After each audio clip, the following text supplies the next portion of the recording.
요한복음 20장 1절부터 10절까지 말씀.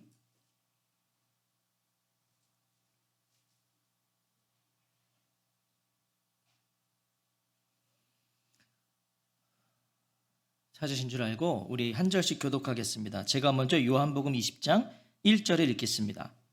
안식 후 첫날 일찍이 아직 어두울 때에 막달라 마리아가 무덤에 와서 돌이 무덤에서 옮겨진 것을 보고 시몬 베드로와 예수께서 사랑하시던 그 다른 제자에게 달려가서 말하되 사람들이 주님을 무덤에서 가져다가 어디 두었는지 우리가 알지 못하겠다 하니 베드로와 그 다른 제자가 나가서 무덤으로 갈새 둘이 같이 다름질하더니 그 다른 제자가 베드로보다 더 빨리 달려가서 먼저 무덤에 이르러 구부려 세마포 놓인 것을 보았으나 들어가지는 아니하였더니 시몬 베드로는 따라와서 무덤에 들어가 보니 세마포가 놓였고 또 머리를 쌌던 수건은 세마포와 함께 놓이지 않고 딴 곳에 쌌던 대로 놓여 있더라. 그때야 무덤에 갔던 그 다른 제자도 들어가 보고 믿더라. 그들은 성경에 그가 죽은 자 가운데서 다시 살아나야 하리라 하신 말씀을 아직 알지 못하더라. 예.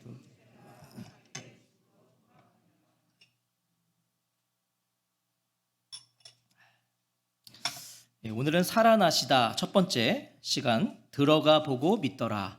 들어가 보고 믿더라 하는 제목으로 하나님 말씀 듣겠습니다. 현재 우리 삶이 되는 교회는요, 모든 예배를 이 성경의 한 책을 정해서 순서 설교를 하고 있죠.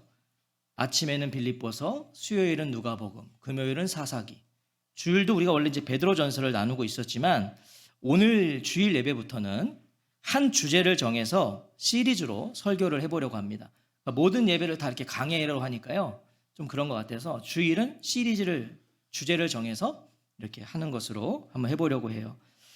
5월이 가정의 달로 우리에게 익숙하죠. 5월은 가정의 달. 그래서 이제 절기설교도 하고 이렇게 하는데 익숙하지만 교회의 절기로는요, 6월 5일 성령 강림절까지는 부활절 기간입니다.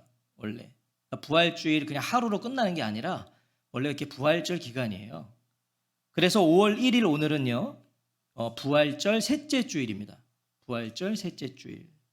그래서 이 부활의 계절에 맞춰서 살아나시다라는 주제로 제가 정해보았어요. 살아나시다. 부활주일에만 집중적으로 다루는 예수님의 부활이 아니라 5월을 부활의 계절로 보내시는 저와 성도님들이 되시기를 주의 이름으로 축복합니다. 아멘. 부활이 정말 중요하거든요. 이 기독교에서 사실은 십자가보다 더 중요한 거예요. 근데 우리는 부활주일에만 그냥 부활하고 끝나요. 그러지 않다는 거죠. 오늘 함께 읽은 본문은요, 부활의 아침에 대한 증언입니다. 부활의 아침에 대한 증언. 부활에 대한 논증이 아닙니다. 논증이 아니라 이것은 증언입니다. 부활은 설명한다고 이해가 되거나 알 수 있는 게 아니에요. 부활을 아무리 설명해봐요, 이해가 되겠습니까? 인간의 힘으로는 도무지 할 수 없는 일인데 이것은 알 수 있는 게 아니에요. 그래서 성경도 부활을 설명하지 않아요. 증언할 뿐이죠. 부활을 증언한다는 건 무엇입니까? 여러분, 증언한다는 건 뭐예요? 목격자가 있다는 거죠. 목격자가 있으니까 증언하는 겁니다. 요한복음 20장과 21장은요, 바로 그 부활의 목격자들의 기록이에요. 목격자들이 있었고 그들이 기록을 남긴 게 요한복음 20장, 21장에 기록되어 있다는 것이죠. 이 목격자들은요, 그 부활을 부인할 수가 없었어요. 봤으니까, 목격했으니까. 그래서 어떻게 했습니까? 자신들의 생명을 던지면서까지 이 부활을 증거하는 증인의 삶을 살았어요. 그래서 오늘 우리에게까지 이 복음, 부활의 복음이 증거된 거죠. 목격자들의 생명을 뿌리면서 증거했기 때문에. 본문은 예수님의 부활의 시작이 되는 빈 무덤 이야기입니다. 그러니까 이 부활, 예수님의 부활의 가장 시작이 되는 이야기예요. 무덤 이야기, 빈 무덤 이야기입니다. 1절 말씀을 같이 한번 읽어볼까요? 1절입니다. 시작. 안식 후 첫날 일찍이 아직 어두울 때에 막달라 마리아가 무덤에 와서 돌이 무덤에서 옮겨진 것을 보고, 자, 때는 안식 후 첫날입니다. 안식 후 첫날. 금요일에 예수님 돌아가시거든요. 금요일에. 그리고 다음 날은 안식일이에요. 그리고 그 다음 날 오늘이죠. 주일. 일요일. 기독교가 주일에 예배를 드리는 이유가 바로 여기 있는 거예요. 예수님의 부활하신 그 주일, 우리는 기념해서 이 주일을 지키는 것이죠. 예수님은 제자들에게 예언하셨어요. 죽임을 당하고 제3일에 살아나리라. 몇 번이고 가르치셨죠. 내가 죽을 거고 3일 만에 살아날 거야. 바로 그날이 된 거예요. 예수님이 누누이 말씀하셨던 그날, 일찍이 아침 어두울 때에, 이것은 새벽 3시에서 6시 사이의 이른 새벽입니다. 우리가 곤히 잘 알고 있을 그 시간에. 그런데 이 동일한 사건을 기록한 마태와 누가는요, 그 마태복음과 누가복음에 보면 그냥 단순하게 새벽에라고 되어 있어요. 새벽에. 그리고 마가는 안식일이 지남에 이렇게 그냥 기록한다고요. 같은 사건을. 하지만 오늘 요한은요, 일찍이 아직 어두울 때에라고 말해요. 뭐죠? 어두움을 강조하고 있어요. 어두움. 무엇입니까? 요한은요, 단순히 시간적 배경만, 새벽이었다, 이른 새벽이었다라는 이 시간적 배경만 말하고 싶은 게 아니라 예수님께서 부활하시기 전의 상태, 죄와 사망으로 어둠 가운데 있었던 이 세상을 말하고 싶었던 거예요. 요한은 어두웠다. 세상은 어두웠다. 빛인 줄 알았던 예수님 빛인 줄 알았어요. 제자들은. 근데 그 예수님마저 무덤에 계셨잖아요. 그러니까 아무 소망 없는 이 세상, 어두운 세상을 요한은 지금 표현하는 거예요. 세상이 아직 어두울 때. 본문은 바로 그 어두움 속에서 예수님의 무덤을 방문한 한 여인을 소개해요. 자, 오늘 주인공은 여인입니다. 좋으시죠? 우리 여자 성도님들. 여인을 소개해요. 막달라 마리아가 무덤에 와서 돌이 무덤에서 옮겨진 것을 보고. 자, 금요일에 예수님 돌아가셨어요. 토요일은 안식일이에요. 그래서 아무것도 못해요. 토요일은 안식일이니까. 그리고 그 토요일이 지나서 일요일 주일 새벽에 막달라 마리아가 예수님의 무덤을 찾아옵니다. 다른 복음서에는요, 막달라 마리아 외에 또 다른 사람들이 많이 있었다고 증언해요. 막달라 마리아만 온 게 아니라 다른 여인들도 있었어요. 그런데 요한은요, 막달라 마리아만 증언해요. 막달라 마리아만. 그런데 다른 복음서에도요, 보면 막달라 마리아를 제일 먼저 언급합니다. 마태, 마가, 누가복음 다 보시면 막달라 마리아의 이름을 제일 먼저 기록해요. 자, 무엇이겠습니까? 아마도 예수님의 부활의 첫 목격자였기 때문일 거예요. 막달라 마리아가. 그리고 요한은 그 첫 목격자에게 지금 집중해서 기록하는 거죠. 그래서 다른 이름을 안 적은 거예요, 요한은. 이전에 예수님은 7 귀신 들렸던 이 막달라 마리아를 고쳐주셨습니다. 7 귀신 들렸었어요. 자, 예수님을 결코 잊을 수 없는 여인이죠. 7 귀신 들렸었는데 나를 고쳐주셨거든요. 예수님 절대 못 잊는 여인입니다, 이 여인은. 막달라 마리아는 십자가까지 예수님을 그래서 따라간 여인들 중에 하나였어요. 제자들은 도망쳤잖아요. 베드로는 막 저주 부인하고 도망쳤지만 따라갔어요. 그 곁을 지킨 여인이 막달라 마리아입니다. 우리가 다음 주에 상고해 보겠지만 부활하신 예수님도요, 이 막달라 마리아에게 가장 먼저 나타나 주세요. 왜 그랬겠어요? 아마도 그녀가 이 무덤에, 예수님의 무덤을 가장 먼저 찾은 여인이었기 때문일 거예요.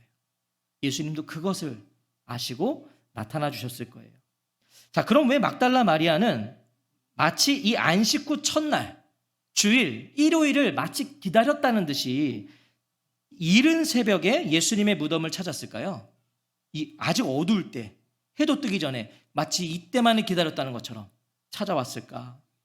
당시 유대인들은 사람이 죽은 뒤에 3일 정도는 영혼이 몸을 떠나지 않는다고 여겼어요. 3일 정도는. 그래서 그동안은 시신을 돌볼 수 있는 어떤 그런 관습이 있었다고 합니다. 3일 동안은 그래서 무덤에 갈 수 있어요. 돌볼 수 있어요. 특히 예수님이 돌아가신 날은 다음 날이 안식일이었잖아요. 안식일은 아무것도 못 하잖아요. 그렇기 때문에 아마 여러 가지로 굉장히 분주하게 예수님의 장례가 치러졌을 겁니다. 긴박하게. 평소처럼 이렇게 뭔가 더 성의를 다하지 못하고 했을 거예요. 막달라 마리아는 그것이 너무 마음에 걸려서 예수님의 몸에 충분히 바르지 못한 향품, 이 향품을 바르기 위해 찾았던 것 같아요. 좀 미흡한 게 마음에 걸렸던 거죠. 애도하는 관습이 있었음에도 예수님의 무덤을 가장 먼저 찾은 건 제자들이 아니라 이 막달라 마리아였다는 거예요. 사실은 제자들이 갔어야죠. 근데 이 막달라 마리아가 갔어요. 예수님에 대한 막달라 마리아의 마음이 어느 정도였는지를 우리에게 말해주는 거예요. 그녀는요, 정말 예수님을 사랑했어요. 그래서 안식일에는 못 가니까 다음날 날이 밝기만 기다린 거예요. 해가 넘어가기만을 기다린 거예요. 슬픔을 끌어안고 무덤을 향하죠. 그런데 문제가 생깁니다. 문제도 보통 문제가 아니에요. 예수님의 무덤 입구를 막아놓았던 돌이 옮겨져 버린 것이죠. 막달라 마리아를 보세요. 무덤을 막은 돌이 옮겨진 것을 확인하자마자 어떻게 합니까? 내달리기 시작합니다. 무덤이 막혀 있어야 되는데 열려 있어요. 확인하자마자 달려요. 2절이죠. 시몬 베드로와 예수께서 사랑하시던 그 다른 제자에게 달려가서 말하되 사람이 주님을 무덤에서 가져다가 어디 두었는지 우리가 알지 못하겠다 하니, 막달라 마리아는요 베드로와 요한에게 이 문제를 알립니다. 예수께서 사랑하시던 제자는 요한이죠. 이 요한복음을 기록한, 달려가요. 아마도 이들이 제자들 중에 지도자급이었을 겁니다. 그래서 이들에게 먼저 간 거예요. 3절을 보시면 이 문제를 듣자마자 베드로와 요한도 어떻게 합니까? 곧바로 무덤으로 달려갑니다. 마리아 달려왔고 이 두 제자도 달려갑니다. 아니, 무덤의 입구를 막아놓은 돌이 옮겨진 게 얼마나 큰 문제였기에, 그게 얼마나 중한 문제였기에 성인들은 달리지 않도록 되어 있었던 당시의 관습을 어기면서까지 이들은 달렸냐는 거예요. 여러분, 당시에 성인들은 달리지 않았어요. 그런 풍습이 있었어요. 이 막달라 마리아가 베드로와 요한에게 전한 말로 우리는 그 이유를 알 수 있습니다. 왜 이 성인들이 달려갔는가? 누가 주님을 무덤에서 가져갔습니다. 어디에 두었는지 모르겠습니다. 이게 막달라 마리아가 한 말이거든요. 여기에 이유가 있는 거예요. 누군가 예수님의 시신을 가져갔다는 거예요, 지금. 역사적 기록을 보면 당시 이런 일들이 비일비재했습니다. 오늘 우리가 생각하면 좀 이해가 안 되지만 당시에는요. 그래서 이 로마 황제 글라우디스는 무덤의 봉인이나 또 이 돌문을 제거하고 도둑질을 할 경우에는 사형에 처한다는 포고령까지 내렸다고 그래요. 너무 무덤을 다 훔쳐가니까. 그래서 막달라 마리아는 도굴 사건이 났다고 여긴 거예요. 무덤이 열려 있으니까 또 도둑놈들이 다 훔쳐갔구나. 막달라 마리아의 이야기를 듣고 베드로와 요한도 즉시 무덤으로 달려가죠. 왜 달려갔을까요? 이게 이제 오늘 우리가 중요한 부분 중에 하나예요. 당시의 정서상 사회에서 여성의 증언은 별로 신뢰를 얻지 못했습니다. 당시에 여자들의 말은 신뢰를 얻지 못했어요. 그래서 이 두 제자는요, 자신들의 눈으로 직접 확인하고 싶어서 달려간 거예요. 못 믿겠다는 거예요. 우리가 확인하겠다. 우리는 여기서도 예수님의 부활이 사실이라는 걸 다시 한번 확인하게 됩니다. 자, 보세요. 만약 예수님의 부활이요, 누군가 꾸며낸 이야기라면, 이거 누가 그냥 만들어낸 이야기라면 예수님의 무덤에 가장 먼저 간 자, 그리고 예수님의 시신이 무덤에 없음을 가장 먼저 확인한 자를 여자로 하지 않았을 겁니다. 이게 꾸며낸 얘기라면. 왜냐하면 여자로 하면 뭐예요? 당시에는 신뢰를 얻지 못했다니까요. 여자의 증언은. 그러니까 이게 꾸며낸 얘기라면 남자로 했겠죠. 처음 확인한 건 남자다. 무엇이에요? 신뢰를 얻지 못할 수도 있고 의심을 받을 수도 있지만 그럼에도 이게 사실이니까 성경은 그대로 기록한 거예요. 사실이니까. 4절은 베드로와 요한 둘이 같이 다름질하더니 그 다른 제자가 베드로보다 더 빨리 달려가서 먼저 무덤에 이르러. 이것도요, 보세요.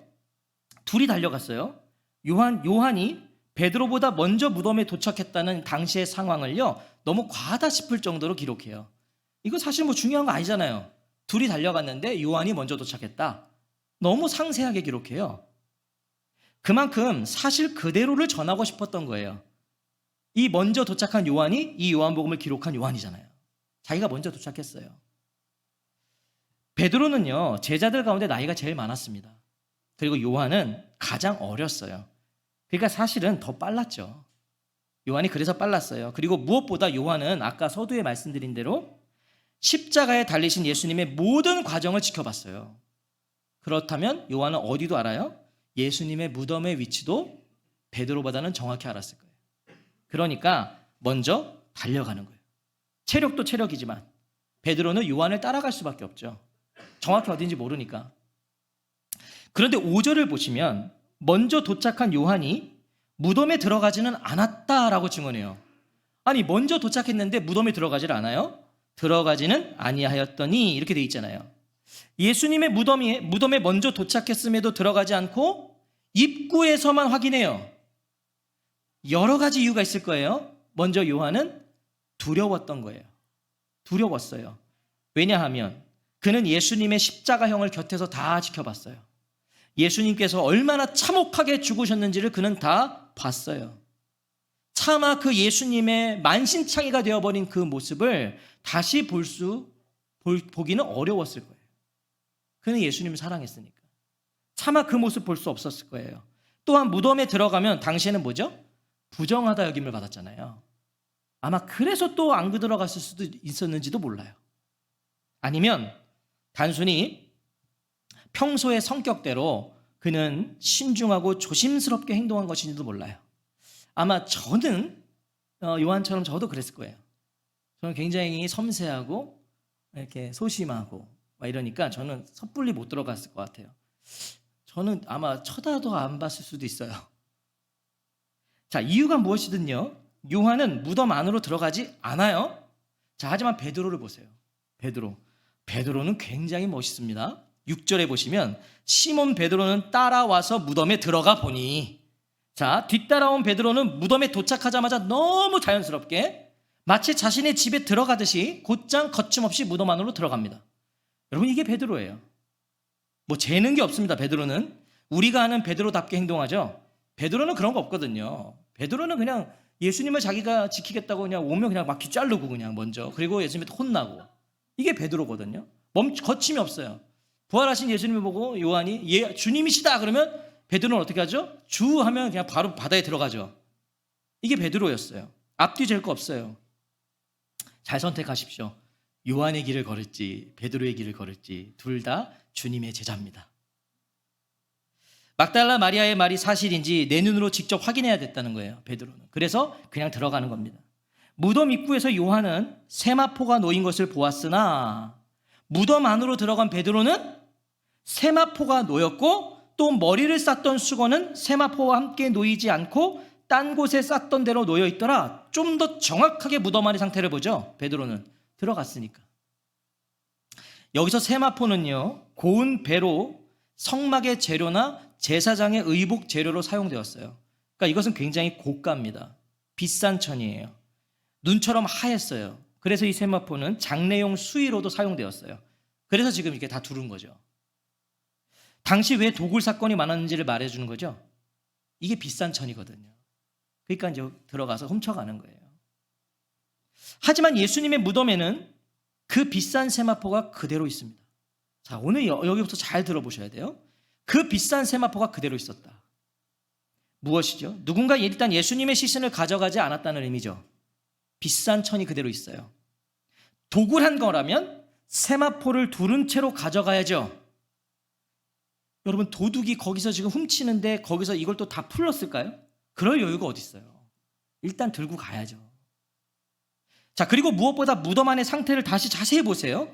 시몬 베드로는 따라와서 무덤에 들어가 보니 세마포가 놓였고 또 머리를 쌌던 수건은 세마포와 함께 놓이지 않고 딴 곳에 쌌던 대로 놓여 있더라. 쌌던 대로 놓여 있더라. 자, 예수님의 시신이 누였던 그대로 몸쪽의 세마포는 그게 있는 거고 머리를 쌌던 수건은 그대로 각자의 위치에 이렇게 있었다는 거예요. 그냥 있었던 대로. 사람이 인위적으로 꺼낸 것이 아니었다. 여러분, 사람이 거기서 풀었다면 그게 가지런히 그 상태 그대로 놨겠습니까? 아니에요. 막 이것도 훔치는 사람들이 대충 막 했겠죠. 모든 정황은 뭘 말해주는 거예요? 예수님께서 누이신 그대로 몸만 일으키셨다는 겁니다. 세마포가 그대로 있고 몸이 이 세마포를 그냥 일어난 거예요. 자, 이게 되게 신비로운 거죠. 몸을 두른 세마포는 그대로 두고 몸을 일으키셨어요. 이것이 예수님께서 보여주신 부활체입니다. 그래서 존 스토트 목사님은 이렇게 표현했어요. 나비가 벗어버리고 나온 번데기와 같았다. 우리가 번데기를 보면 좀 그런 게 있죠. 매미도 약간 그렇잖아요. 매미도 그대로 있잖아요. 그게 약간 그런 느낌인 거예요. 하지만 예수님이 영으로 부활하셨다는 것도 아닙니다. 영만 이렇게 일어나셨다? 아니에요. 왜? 거기 시신이 없었잖아요. 무덤에 예수님의 시신이 없었을 뿐 아니라 후에 제자들은 예수님을 만집니다. 만져요. 그리고 이 손에 못자국을 봐요. 육체를 가지고 계셨고요. 못 박힌 흔적도 가지고 계셨어요. 하지만 또 우리가 나중에 나누겠지만 후에 제자들에게 나타나실 때는 또 어떻게 하죠? 닫힌 문을 또 그냥 통과하세요. 이게 예수님께서 성경이 우리에게 가르쳐 주시는 부활체입니다. 이게 굉장히 신비한 거예요. 만져지기도 하는데 여기도 그냥 통과할 수 있다는 거예요. 이게 부활의 아침에 우린 다 이걸 누릴 겁니다. 자, 질문이 생겨요. 왜 예수님은 자신을 쌌던 세마포를 쌌던 그대로 두셨는가? 왜 그대로 두셨는가? 예수님께서 부활을 가르쳐 주시기 위해 죽음에서 살리신 한 사람 있죠? 누구죠? 나사로의 이야기를 통해 우리는 그 이유를 알 수 있습니다. 왜 예수님이 이 세마포를 그대로 두고 가셨는가? 자, 요한복음 11장 44절에 보면요, 이렇게 되어 있어요. 죽은 자가 수족을 배로 동인 채로 나오는데 그 얼굴은 수건에 쌓였더라. 나사로도 부활했어요. 죽었어요. 근데 예수님 살리셨거든요. 근데 나사로의 부활과 예수님의 부활은 전혀 달라요. 나사로는 수의를 입고 얼굴에 수건이 쌓인 채로 무덤에서 나옵니다. 쌓인 채로. 그대로 무덤에서 걸어 나와요. 하지만 나사로는 세월이 흘러 결국엔 다시 죽었죠. 나사로 다시 죽었어요. 예수님이 살리셨지만 그는 세월이 지나 다시 죽었어요. 수의를 입은 채로 나온 이유가 바로 그거예요. 그는 다시 죽어야 돼요. 그래서 수의를 입고 걸어 나온 거예요. 하지만 예수님은 수의를 걸치지 않은 채로 자신이 두른 세마포를 그대로 제자리에 두고 무덤에서 나오셨어요. 왜? 부활하신 예수님에게는 더 이상 세마포가, 수의가 필요하지 않으시니까. 그분은 다시 죽지 않으시니까. 그냥 그대로 두고 나오시는 거예요. 지금 이 순간에도 살아계시기 때문에 세마포를 있는 그대로 두고 몸만 빠져나오신 것이에요. 그리고 무엇보다 누인 모습 그대로 자신을 눌렀던 세마포를 제자리에 두고 부활하신 이유는 그것이 증거가 되게 하기 위해서였어요. 그게 증거가 됐잖아요, 결국은요. 제자들이 덕분에 막달라 마리아가, 베드로와 요한이 예수님의 부활의 증거를 그 빈 무덤에서 확인했잖아요. 그대로 있는데 예수님의 시신이 없어요. 베드로의 확인을 들은 요한도 그제야 무덤에 들어갑니다. 베드로가 먼저 들어가서 여기 막 얘기하니까 듣고서 이제 요한도 들어가요. 8절이죠. 그때야 무덤에 먼저 갔던 그 다른 제자도 들어가 보고 믿더라. 무덤으로 들어가서 보고 믿었다고 증언합니다. 자, 오늘 여기도 중요해요. 그런데 본문은 요한이 무덤 안으로 들어가서 보고 믿었는데 무엇을 믿었는지는 침묵해요. 뭘 믿었는지가 모르겠어요. 뭘 믿었다고 하는 건지. 무엇을 믿었다는 걸까요? 요한이 무엇을 믿었는지는 막달라 마리아와 베드로와 요한이 예수님의 빈 무덤을 보고 보인 반응으로 알 수 있습니다. 요한이 뭘 믿었는가? 그들이 보인 반응. 먼저 막달라 마리아는요, 분명 예수님에 대한 사랑이 있었고요, 예수님에 대한 관심이 깊었어요. 그래서 날이 밝자마자 안식일이 지난 다음 그 일은 어두울 때 예수님을 찾아갔어요. 가장 먼저 예수님의 무덤이 빈 것을 확인했어요. 막달라 마리아. 하지만 예수님의 부활을 생각했나요? 막달라 마리아 예수님의 부활을 생각하지 못했어요. 가장 먼저 빈 무덤을 확인했음에도 예수님의 부활을 생각하지 못했어요. 누가 주님을 무덤에서 가져갔습니다. 어디에 두었는지 모르겠습니다 라고 말했어요. 부활을 생각하지 못했어요.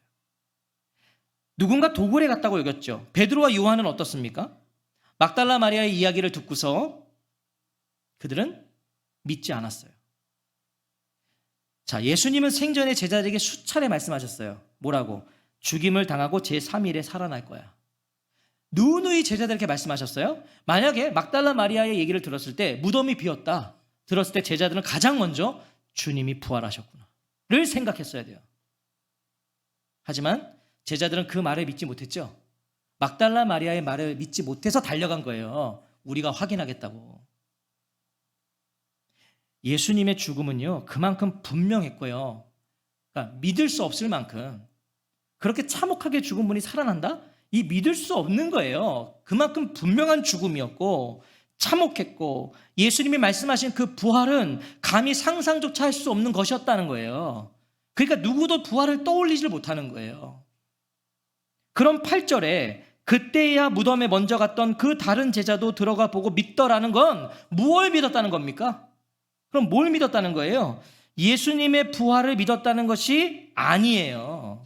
이것은 막달라 마리아가 한 말, 예수님의 시신이 없어졌다고 했던 그 사실을 믿었다는 거예요. 아, 막달라 마리아의 말대로 예수님의 시신이 사라졌구나, 이걸 믿었다는 거예요. 부활을 믿었다는 게 아니에요. 오늘 본문은 그래서요, 부활신앙을 증언하는 게 아닙니다. 이 제자들의 부활신앙을 말하고 있는 것이 아니라 부활에 대한 불신앙을 증언하는 거예요. 이 제자들 봐라, 부활신앙이 없었어. 막달라 마리아도요, 베드로도 요한도 예수님의 부활을 믿지 못한 거예요. 아니, 저는 이게 참 더 비극이죠. 생각조차 못했어요. 누구도 혹시 예수님 말씀하신 대로 부활한 거 아니야? 라는 말조차도 안 했단 말이에요. 생각을 못했어요. 단지 무덤이 비었고 예수님의 시신이 무덤 안에 없었음을 믿었을 뿐이에요. 여러분, 이 정도 우리도 믿죠? 가서 없으니까 맞네, 믿네, 이 여자의 말이 맞았어. 훗날 요한도요, 이거 지금 요한이 기록한 거거든요. 요한도요, 있는 그대로 이걸 증언해요. 9절이잖아요. 9절. 그들은 성경에 그가 죽은 자 가운데서 다시 살아나야 하리라 하신 말씀을 아직 알지 못하더라. 이거 요한이 본인이 쓴 겁니다. 9절은 요한이 당시 자신들의 상태를 솔직히 고백한 거예요. 자기들은 빈 무덤을 봤고요, 이 세마포가 그대로 있는 걸 봤지만 우리는 못 믿었다는 거예요. 우리는 알지 못했다. 이거 사실 제자로서는 감추고 싶은 수치 아닙니까? 이거 사실은 말 안 해도 돼요. 요한복음에 기록 안 하면 우리가 몰랐을 겁니다. 제자들이 몰랐다는 걸. 부끄러움이에요. 예수님의 제자가 예수님의 부활을 믿지 못했고요, 빈 무덤을 보고도 부활을 생각조차 못했어요. 부끄러운 일이에요. 요한은 자신들의 이 부끄러움조차도 예수님의 부활이 사실이기 때문에 그대로 기록하고 싶었던 거예요. 그만큼 그게 사실이니까. 부활을 믿지 못할 이후의 세대들에게, 오늘도 부활을 믿지 못할 그 세대들에게 우리도 그랬다는 걸 말해주고 싶었는지도 몰라요. 요한은 우리도 그랬다, 우리도 알지 못했다. 9절은 다시 한번 우리에게 예수님의 부활을 확증해 줍니다. 자, 보세요. 아직도 그들은 예수께서 죽은 사람들 가운데서 반드시 살아나야 한다는 성경 말씀을 깨닫지 못하였다. 이거 부활의 확증이에요. 보세요. 베드로와 요한은 빈 무덤을 확인하고도 예수님께서 부활하셔야 한다는 구약의 말씀을 생각하지 못했다고 고백해요. 이미 구약에 예수님이 부활하실 거다, 메시아가 부활할 거다가 기록되어 있는데 그걸 알고 있는 제자들인데 그걸 생각하지 못했다. 뭘 말해주는 거예요? 부활을 생각조차 못했을 뿐 아니라 구약의 예언조차도 생각하지 못했던 자들이 어떻게 부활 사건을 꾸며낼 수 있냐는 거예요. 자기들은 부활조차 생각을 못했는데 이 부활 사건이 꾸며낸 이야기라면 우리가 어떻게 꾸몄겠냐는 거예요. 그럴 수 없다는 거죠. 제자들은요, 순서를 보세요. 예수님의 부활을 목격한 후에야 구약의 부활의 예언들을 온전히 깨달았대요. 부활을 먼저 본 거예요. 성경에 이미 부활이 예언되어 있음에도 그걸 몰랐고 예수님의 부활을 확인한 후에야 그렇지, 구약에 예수님이 부활하심이 예언되어 있었지를 떠올렸다는 거예요. 순서가 자신들이 도무지 꾸며낼 수가 없었다는 거예요. 제자들은요, 예수님의 부활을 기대하지 못했고 불가능한 일로 여겼습니다. 그들의 부활에 대한 믿음과 신앙이 부활을 만들어낸 게 아니에요. 내가 부활에 대한 믿음과 신앙이 있어서 이 부활을 만들어낸 게 아니라 예수님의 부활이 그들에게 부활 신앙을 준 거예요. 사실이구나, 진짜구나. 예수님의 부활이 부활 신앙을 가능하게 했다는 거예요. 하지만 당시에는 알지 못하더라. 이것이 요한의 솔직한 고백인 거예요. 우리가 그때는 몰랐어. 10절은 당시 베드로와 요한이 정말 부활을 생각조차 못했음을 증언해 줍니다.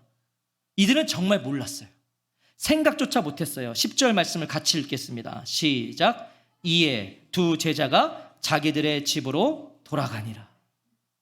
만약 베드로와 요한이 빈 무덤과 세마포가 그대로 있는 것을 보고 예수님의 부활을 믿었다면, 예수님의 부활을 알았다면 집으로 돌아갔을까요? 아니요. 집으로 돌아가지 않았을 거예요. 누가복음 24장 12절은 더 정확히 증언해요. 베드로는 일어나 무덤에 달려가서 구부려 들여다보니 세마포만 보이는지라 그 된 일을 놀랍게 여기며 집으로 돌아가니라. 여기서 놀랍게 여겼다는 건요, 놀랬다는 게 아니라 이상하게 생각했다라는 거예요.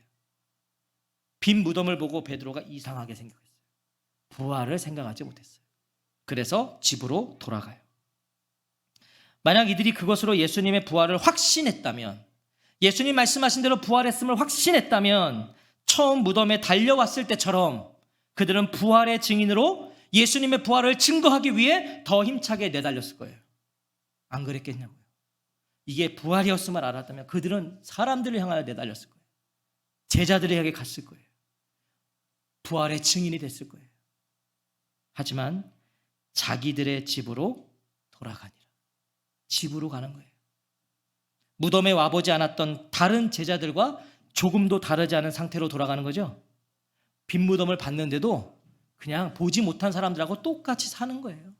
그냥 가는 거예요. 빈 무덤을 보았지만 그것을 보지 못한 자들과 똑같이 살아간다면 그것은 분명 심각한 문제가 아닐 수 없어요. 부활을 확인했음에도 부활을 확인하지 못한 자와 똑같이 산다면 그건 문제가 있어요. 사랑하는 성도 여러분, 오늘 저와 성도님들은 어떠십니까? 들어가 보고 믿더라. 무엇을 믿고 계십니까? 무엇을 믿고 계세요? 오늘 베드로와 요한을 보십시오. 그들은 막달라 마리아의 말이 진실이고 사실이었음을 빈 무덤을 보며 믿었습니다. 막달라 마리아의 말대로 비어 있어요. 세마포만 놓였어요. 그래서 그걸 믿었어요. 아, 말이 맞구나. 그럼 곧바로 자신들이 이걸 확인했다면, 빈 무덤을 확인했다면, 세마포가 그대로 있는 걸 확인했다면 곧바로 죽임을 당하고 제3일에 살아나리라는 예수님의 말씀을 믿었어야 돼요. 맞나요? 확인했으면 예수님 하셨던 그 말씀, 그게 맞았구나. 믿었어야죠. 부활하신 주님을 찾았어야 됐어요. 주님 부활하셨어. 주님 어디 계실까? 찾았어야 돼요. 예수님의 부활의 증인으로 달려갔어야 됩니다. 하지만 두 제자가 자기들의 집으로 돌아가니라. 이걸 직역하면 더 비참합니다. 돌아간다, 자기들의 집으로 돌아갔다를 직역해보면 그들 자신들에게로 돌아갔다. 부활의 현장이었던 빈 무덤에서 두 제자는요, 그들 자신들에게로 돌아갔다는 거예요. 부활의 현장이에요. 그 빈 무덤에서 그들은 그들 자신들에게로 돌아갔다. 그것이 두 제자의 들어가 보고 믿더라의 결과였어요. 빈 무덤을 보고 믿은 결과가 그냥 자기들에게로 돌아가는 거예요. 오늘 저와 성도님들의 발걸음은 어디로 돌아가고 계세요? 어디로? 예수님의 부활을 믿게 해주셨어요. 여러분, 이게 이게 이해가 돼서 믿어지는 게 아니죠. 믿게 해주셨어요. 예수님의 부활로 영생을 허락되었음을 믿게 해주셨어요. 그런데 여전히 제자들처럼 그들 자신들에게로 돌아가고 있지는 않으세요? 부활을 믿게 해주셨는데, 부활의 아침을 약속해 주셨는데 이 제자들처럼 그냥 자신들에게로 돌아가고 있지는 않으시냐고요. 세마포를 그대로 두시고 지금도 살아계신 예수님께서 주님 되어주시고 부활의 아침을 약속해 주셨는데 여전히 자기 자신에게 집착하며 살고 있지는 않으세요? 그리스도인 되었는데 여전히 내 길을 가는 거예요. 오, 구원받았어요. 할렐루야, 감사합니다. 주님. 그리고 내 길을 가는 거예요. 들어가 보고 믿더라. 부활의 주님께서 오늘 이 주일 아침에 우리에게 그걸 묻고 계신 거예요. 어디로 돌아가고 있냐고. 부활의 은혜를 누리는 자들이 오늘 어디로 돌아가고 있냐고. 우리가 돌아갈 곳은 부활의 아침입니다. 우리는 다 그날을 향해서 돌아가고 있는 겁니다. 부활의 아침. 우리는 오늘 예수님께서 보이신 이 부활의 은혜를 누리게 될 것입니다. 부활을 아는 자답게 걸어가십시오. 부활을 아는 자답게 본 사람이 보지 못한 사람과 똑같이 살 수는 없습니다. 한 주간도 부활의 아침이 날마다 회복되어지는 그런 놀라운 은혜를 누리시기를 우리 주님의 이름으로 축복합니다. 아멘. 제가 기도하겠습니다.